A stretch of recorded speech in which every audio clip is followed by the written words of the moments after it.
Hey y'all, we're coming to you today, and I'm going to share my testimony because I know we kind of just started doing the pastor's table and stuff, so we thought we would come to you today and give y'all a little background of me and my life.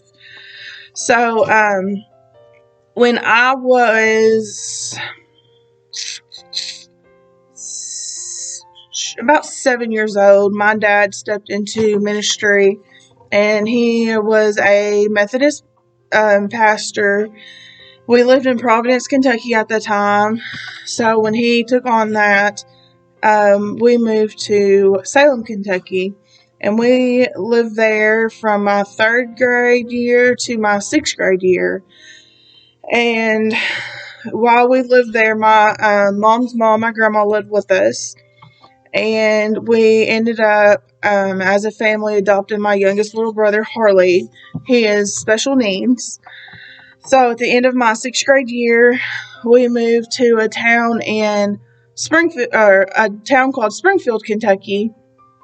And for me, this is really where my testimony starts, because this is where I learned that sometimes the devil has a way of just sneaking in and planting seeds of things that aren't so good in us.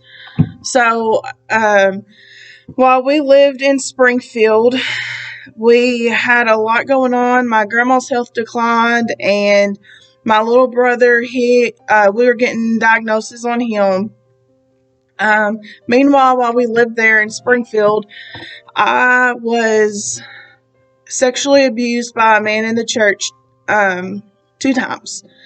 The first time it happened in the basement of the church, and the second time it was at a house, and it was very, very traumatic.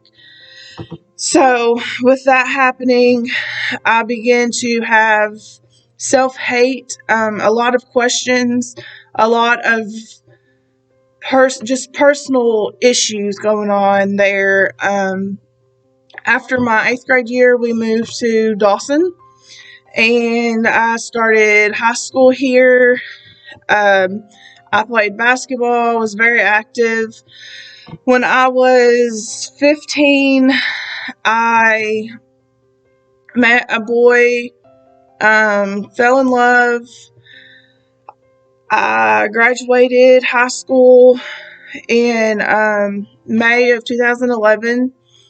During high school, I had a lot of issues. I didn't ever come out and tell anybody about what had happened previously in my life.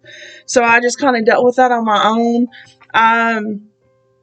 And then, like I said, I graduated in May of 2011. So 2012 in October, me and my kid's father, we had a little boy named Caleb. It was a hard adjustment because my dad was still in ministry. He was fearful of the things that would cause him. My ex-mother-in-law, she was not very nice about some of the things she had said and suggested. So as we moved on with life, I decided that it would be best if we would get married. So in November of 2013, I found out I was pregnant again with our daughter, Ella, and we ended up getting married in that November of 2013. In June 2014, I had our little girl. I continued to, after we had our kids, I went into a very deep, deep depression with just things of my past coming back, surfacing to the top. I had postpartum depression, so it was a really rough time. Then I was also experiencing some abuse and stuff going on in my marriage. So I just kind of dealt with things, held everything inside. Back in 2018, I decided that I was going to leave my husband, which is also my kid's father. So I moved out. This was a very hard time, and it started a very deep and dark path for me. I went back into a very deep depression. I tried to do things the right way for my kids, but it was hard. My parents did step up, and they have helped tremendously me going through what I went through. So we got us an apartment, and we just tried to make the best of what we could with what was going on. During this time, my daughter started having some issues with anxiety and just a really rough time. And also during this time, I decided that it was going to be time for me to tell my mom what had happened to me in the past. So I came out to my mom, and I told her about being sexually abused, and that was very hard for her to be able to take in, as to why I kept it to myself for so long. But also during this time, I had completely just ran away from God, and I felt so alone and so unwanted by everybody around me that I turned to things I shouldn't have turned to.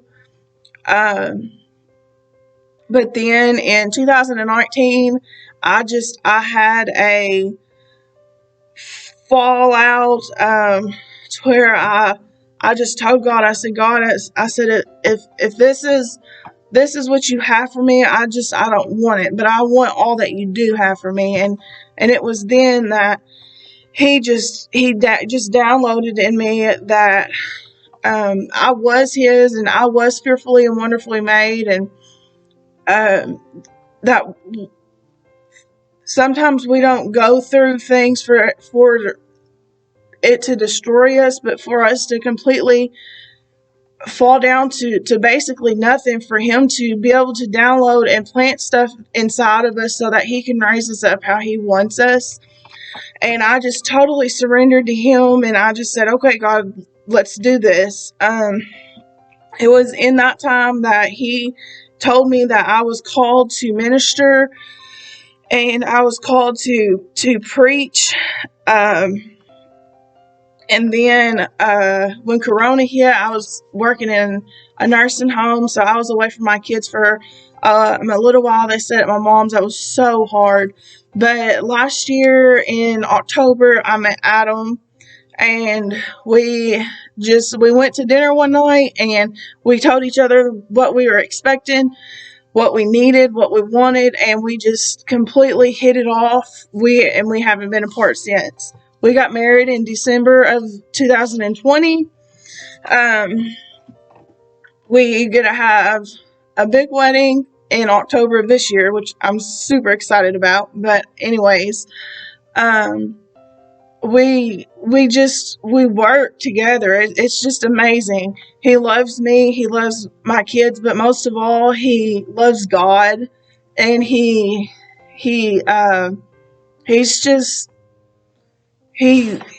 such an amazing role model for me and for my kids, because he puts God first in everything that he does. And I'm so thankful for that. I'm so thankful that God has allowed me and my kids to come out of such a dark time, and to know that he was with us through everything that we had went through. And I'm so thankful that sometimes when life hits, and it's so hard to stay so focused on the finish line, that while we're going through stuff, it seems so impossible. But today, I just want to tell you that if you are going through a dark time in your testimony, and that if it seems like everything and everybody is against you, that God has a purpose for everything we go through, and He's went before us. He's not behind us, but He's went before us, and He walks beside us through everything we go through. and that there's a purpose, and that sometimes when we go through things, it's so much easier said than done. But when we go through the valley and we're standing on the other side, that it's our job and our responsibility to put a hand out and to pray and to help others come through the same valley that we just came through. So that is a brief thing of my testimony, and every time I share my testimony, it's a little bit different. So I'm sure if you hear it again, it'll be just a tad bit different. So there is my testimony.